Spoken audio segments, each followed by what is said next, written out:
Hey, how you doing? This is George. For those of you who've been following me on Facebook, you pretty much understand that I should have done a presentation at my employer's, but for some reason I wasn't accommodated. So I decided to promise myself and you a video to commemorate the 20 years that I've been diagnosed with Asperger syndrome. So here we go with how I ended up being diagnosed.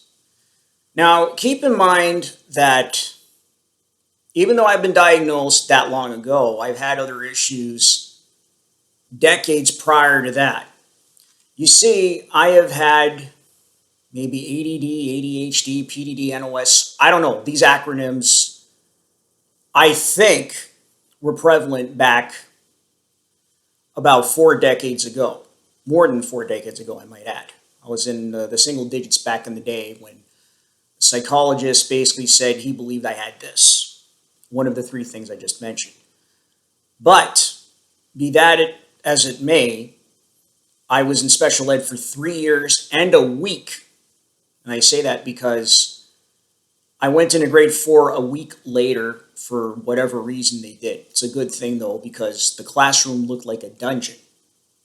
Because there was one section cordoned off just for the bags in your jackets, and the other part was just for learning in the classroom with the blackboard and a round table for us to have a discussion on whatever it is. And I believe it's still there to this day. I could be wrong. I was there back in 2015 when I was going back there to pay a visit because I was doing my torch run. I couldn't go in for whatever reason, so I think it's pretty stupid. But anyhow, it is what it is. So from fourth grade up until the start of fifth grade, I still went to that school. I have a vague memory from January '86 up until September because I don't remember anything at all. I think I didn't go to school. I'm not 100% sure, but I will tell you for a fact that I couldn't go to that school anymore because number one, the main reason was Laidlaw or whatever school bus company says they won't drive there anymore. So my folks said you're going to nearby school. And I did. So from grades 5 to 8 was totally fine. The stigma of me having a disability did not affect me in any way, shape, or form. Then I went to high school from 9 to 12, had a good friend, and no longer talk to him anymore. But, just knowing that I was in special ed for 3 years of my academic career is one thing. And now let's fast forward to 2002 when I graduated from a certain college with a diploma. It was supposed to be a 2-year program, but ended up being close to 5. It was 3 years full time, 2 years part time, and it was something that had an obsession with. It died on me the moment I graduated, and I didn't even physically go there to get my diploma because I had a terrible time with the content and many other things I don't want to get into. Because let's just say that Seneca College, as well as the adult day school I went to prior to going into nursing, are pretty much a distant memory for me. But anyhow, when I was looking for work, I was applying to everything from Blockbuster to a few other places I vaguely remember. And one thing resonated with me. I got interviews, but no jobs. And that was a red flag to one of the friends of the family. And she's a social worker. She knew something was up with me. And she read an article on Asperger syndrome and said, I think this is what George has. So here's what happened. February 2003. The office is on the 6th floor across the street from the ROM. This was a very plush office. It was me, my sister, mom, dad, and the social worker. So it's 4 people with the therapist right in front of me talking about ABC, all the traits I've displayed. And then the pivotal moment in my life was when all members of the family except George truly were kicked out. He says, I have reason to believe you have Asperger's syndrome. And I said to the gentleman who's my therapist, is my ass full of burgers? I'm sure some of you are having a good laugh, especially somebody who's in heaven. I love you, man. Anyhow, so aside from that,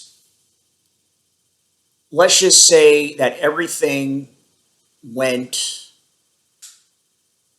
according to what I felt was going on with me. Brutally honest, blunt, no friends, never dating, never married. All these traits I was seeing online, I was encouraged by my therapist to do it, to look everything up and write down whatever I've endured with other people, if you know what I mean.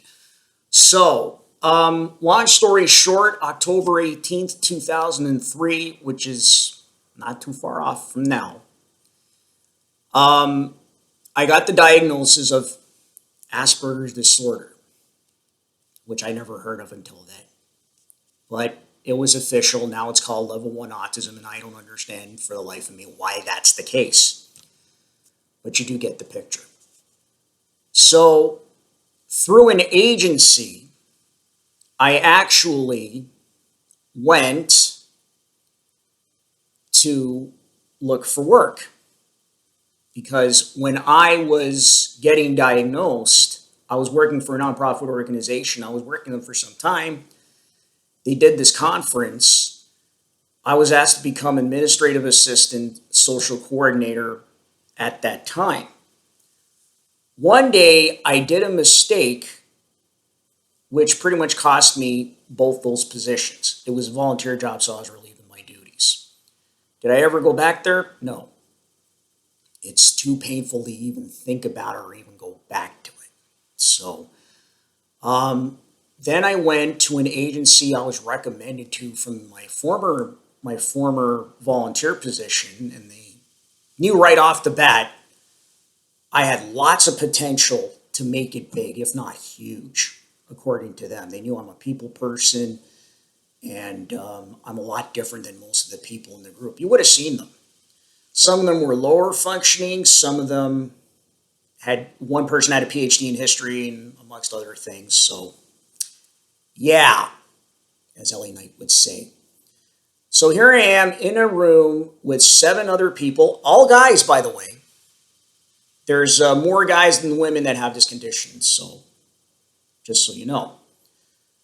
Here I am, probably being the most high-functioning guy in the room. Even the social skills trainer told me you're the highest functioning guy we know. What does that tell you? And that little fact was used when I went for an interview for CN Tower. That is the job I love the most, honestly. But anyhow, getting back to the social skills thing that I did. Anyhow, long story short, for 8 weeks, I learned social skills, nonverbal social cues, things of that nature.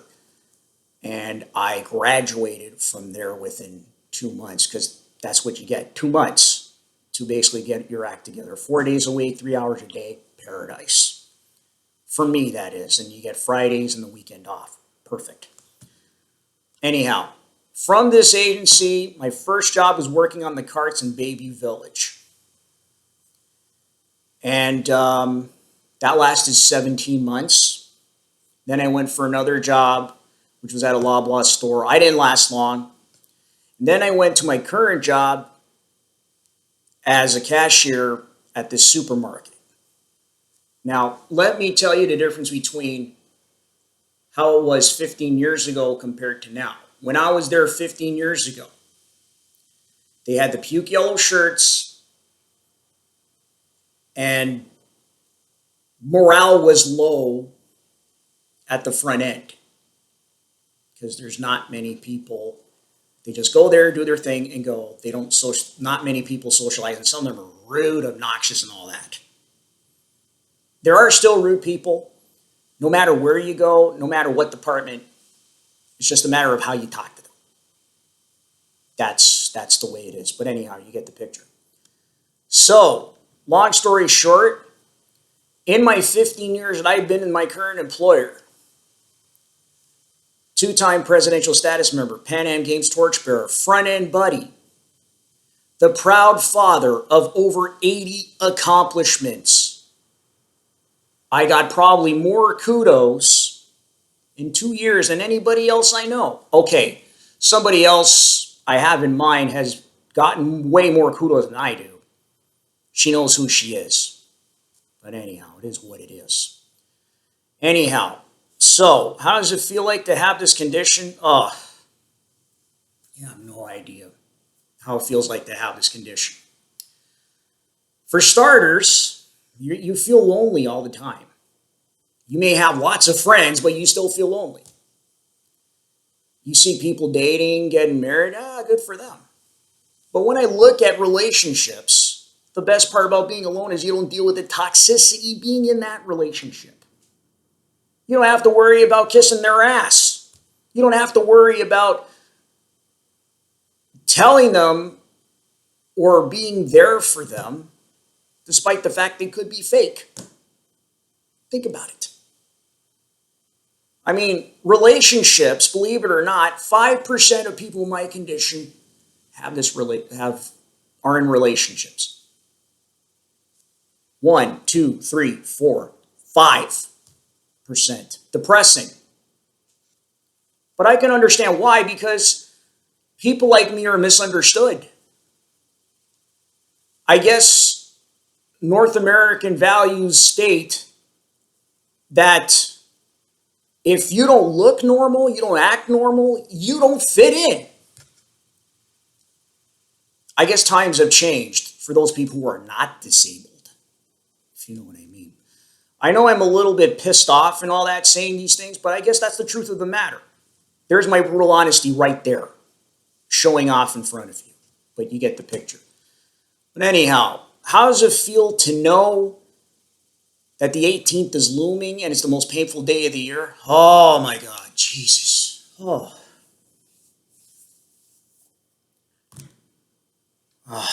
I'm sure you're probably feeling the emotion right now coming off my face. It's 20 years of being diagnosed, yet you have presidential status amongst other things, which makes you the most highly decorated guy in Superstore history. Okay, there I said it. Very well respected, honored. I've been asked one time to become front-end manager. I said absolutely not. Because here's the thing, knowing myself, more white hairs, brutal honesty, sarcasm galore. You think Dr. House is something?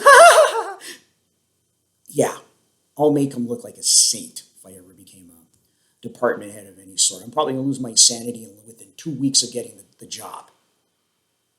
I'm just saying, I'm just betting, but who knows? Knowing myself, I'll try to keep my shit together, but who knows nowadays? Anyhow, I've done my speech,